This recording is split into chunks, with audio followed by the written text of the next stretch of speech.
بسم اللہ الرحمن الرحیم۔ پارہ 30 سورۃ القدر۔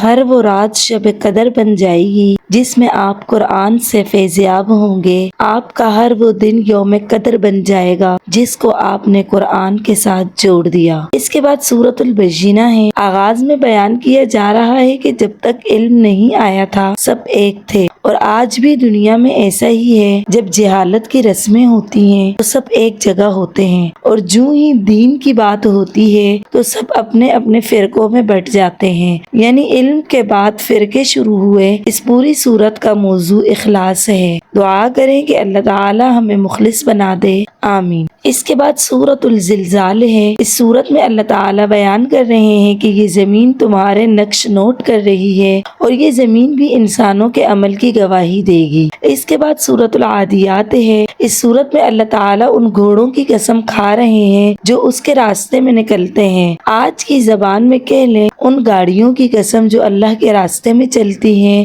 تو سوچئے ان لوگوں کی کیا شان ہوگی جو ان گھوڑوں اور ان گاڑیوں پر ہوتے ہیں، جو اللہ کے راستے میں جہد مسلسل کرتے رہتے ہیں۔ اس کے بعد سورۃ القاریہ ہے۔ اس سورت میں حاویہ کا تذکرہ ہے۔ جہنم کے 7 درجے ہیں۔ سب سے اوپر کم حرارت ہے، نیچے جاتے جائے تو زیادہ ہے۔ سب سے بڑا گہرا حصہ حاویہ ہے، اور وہاں کون جائیں گے جو خواہشات کی پیروی کریں گے، اور خواہش ہی وہ خدا ہے جس نے دین میں بھی لوگوں کو بہکایا اور دنیا میں بھی بہکایا اور دنیا کے اندر ذلیل کر دیا۔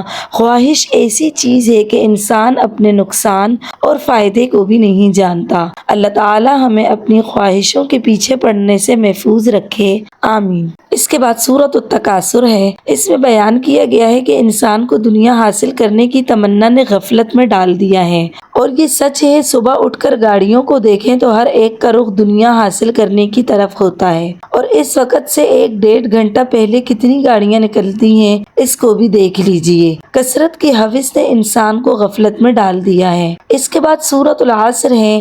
انسان خسارے میں ہے۔ کیوں؟ انسان کی زندگی برف کی طرح گھلتی چلی جا رہی ہے۔ ہر لمحے وقت گزر رہا ہے، سوائے ان لوگوں کے جو ایمان لانے کے بعد نیکی کی بھاگ دوڑ میں لگے رہتے ہیں اور ایک دوسرے کو صبر کی تلقین اور نیکی کی نصیحت کرتے رہتے ہیں۔ اس کے بعد سورۃ الہمزہ ہے۔ اس سورت کو پڑھتے وقت نیت کر لیں کہ آج کے بعد کسی کو طعنہ نہیں دوں گا، الزام نہیں لگاؤں گا، چغلیاں نہیں کھاؤں گا۔ اس سورت میں اللہ تعالیٰ بھڑکتی ہوئی آگ کے بارے میں بیان کر رہے ہیں۔ اللہ سے دعا ہے جو باتیں اس میں ہیں ان سے ہمیں محفوظ رکھے، آمین۔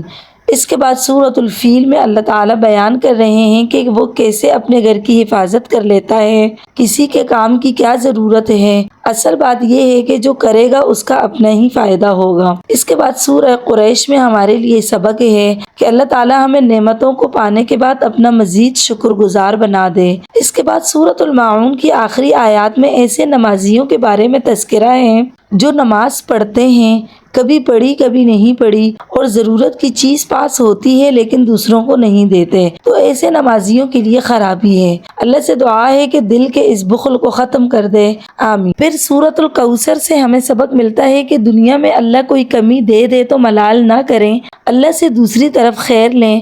اور ہمارا حاصل کیا ہے کہ دنیا میں کوئی کمی آتی ہے تو ڈپریشن میں چلے جاتے ہیں، تو نماز بھی چھوڑ دیتے ہیں۔ یہ طرز عمل درست نہیں۔ اس کے بجائے دین میں نام پیدا کریں، اللہ کے فیصلوں پر راضی رہیں۔ اس کے بعد سورۃ الکافرون ہے۔ اس سورت کا بڑا 2 ٹوک انداز ہے۔ کوئی سمجھوتا نہیں کیا اللہ کے نبی صلی اللہ علیہ وسلم نے دین پر، اور الحمدللہ آج صحیح سلامت دین موجود ہے۔ اللہ ہمیں بھی اس کی توفیق دے۔ اس کے بعد سورۃ النصر سے سبق ملتا ہے کہ کبھی دنیا میں کوئی فتح یا کامیابی مل جائے تو اور جھکیں اور گناہوں کی معافی مانگیں اور توبہ کریں تو اللہ تعالیٰ مزید وسعتیں دے گا۔ سورۃ اللہب میں اللہ تعالیٰ اپنے نبی صلی اللہ علیہ وسلم کے دشمن کا انجام بیان کر رہے ہیں، اور سورۃ الاخلاص میں اللہ تعالیٰ کی وحدانیت بیان کی گئی ہے۔ تو ہمیں چاہیے کہ صرف اس کی طرف نظریں لگائیں اور اپنے اندر اخلاص پیدا کریں۔ سورۃ الفلق اور سورۃ الناس اللہ کے نبی صلی اللہ علیہ وسلم پر جادو کیے جانے کے بعد نازل ہوئی۔ پتہ کیا چلا کہ آج بھی اگر کسی کسی کو دشمنی یا شر کا خطرہ ہے تو پورے یقین اور ایمان کے ساتھ اللہ تعالیٰ پر نظریں لگاتے ہوئے ان صورتوں کو پڑھیں۔ اور سورۃ الناس میں اللہ تعالیٰ احساس دلا رہے ہیں کہ رب تمہارا ہے،